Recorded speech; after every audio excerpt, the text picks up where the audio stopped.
Now let's suppose the user is a bit nefarious and they want to put in a string instead of a number. So let's say they put in dog.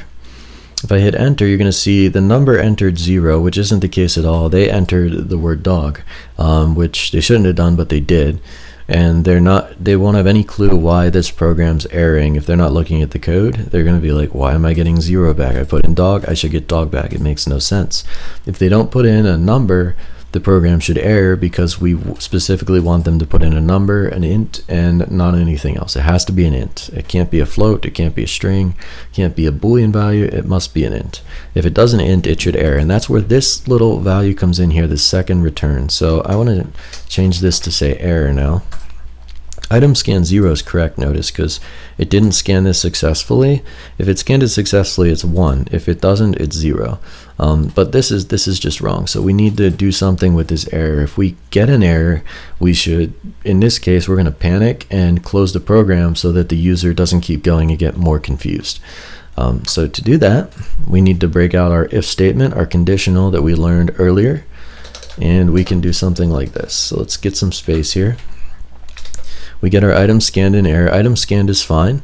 We want to check if there's an error. If there's an error, we want to close the program. So we can say if err, which we're getting returned here from our scan function, our second return value. And in this case, we will say double equals. We've seen this before, so we're going to compare error to something. If the error, actually not equals, so this is saying if error is nil, if there is no error, we want to say if the error is not nil. So we want to say if error does not equal, the bang operator negates it. If error does not equal nil, so if there is an error, which means if the error is not nil, nil is like nothing, then we want to panic and stop the program. So I can say panic error, err.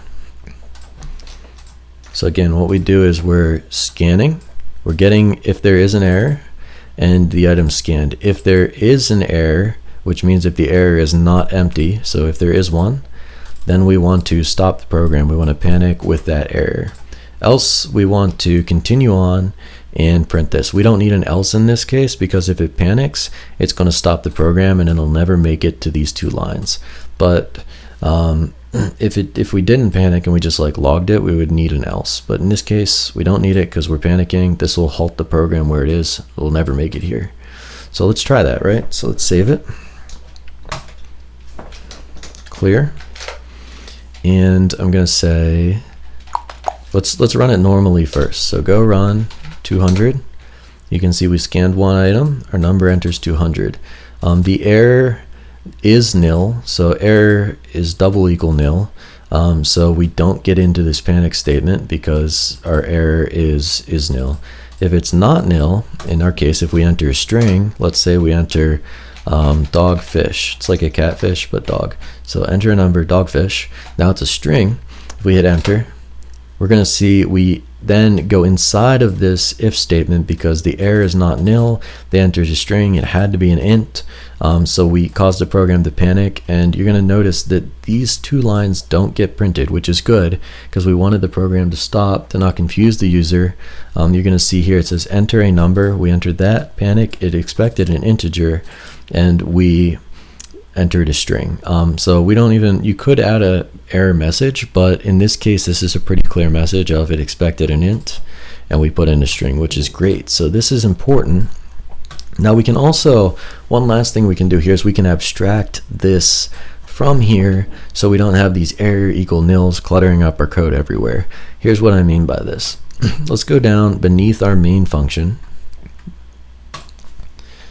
We're going to say func handle error. So now we're making our own function, right? We're going to handle an error. It takes in an error.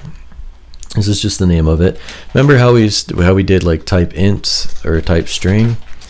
There's a new type that we haven't learned about yet called error in Go, and we're not going to return anything from it. So it takes in an error, and what we're going to do here is we're going to put in this statement. So I'm going to take this out of here, paste it here. Oops, nope, it's not going to let me. Hang on. Let's cut the if statement. So cut that, please. There we go. I'm going to paste it in here. So we bring in the error and we say if the error is not nil, then panic with the error. And up here, we're going to call our handle error function, and we can say handle error error. We're going to pass in our error. It doesn't return anything, which is fine. It just if there's an error, we want to panic. So I'm just getting this out of the main function because it's just in the way and it's cluttering it up. And I'm calling it here with the error. And it comes in, panics if it has to. If not, it will continue on. So this will halt the program if there is an error. Excuse me. The other thing to note is I don't have to call this error just because this is called error. I could call this whatever I want. Val, just for an example, val's just short for value. This will also work. So I could save that like this. So this doesn't have to be the same as what you're passing in. This just has to be used throughout here. So we're passing in an error, which I'm calling value, error, calling it value. I'm gonna undo that because I just want it to be called error for clarity's sake, and I have to re-add handle in here, handle error, error, like this. Now if I save it, and we should get the same results, we've just abstracted this error handling outside of the main function so it's not as in the way. Clear it, let's run it. We'll start with a normal number, 300. You can see that worked. Let's now run it and enter dogfish again. And you're gonna see we get the expected panic error. It jumps into this handle error. So let's go through how this runs in main, right? We print it, we declare this empty variable which will initialize to 0. We scan for this variable and we assign it. We then check if there's an error that was returned, which means we jump down into handle error. And if there was an error, then we stop the program here. It never continues. If it doesn't, if there was no error, then we finish this function, we jump back up here, and we print out these things. In this case, you can see we panicked, so we didn't. But in the first example, we did not panic, so we did print these out. And this is no longer needed, this item's scanned, so we're just gonna make that a underscore for now because we're handling the error otherwise.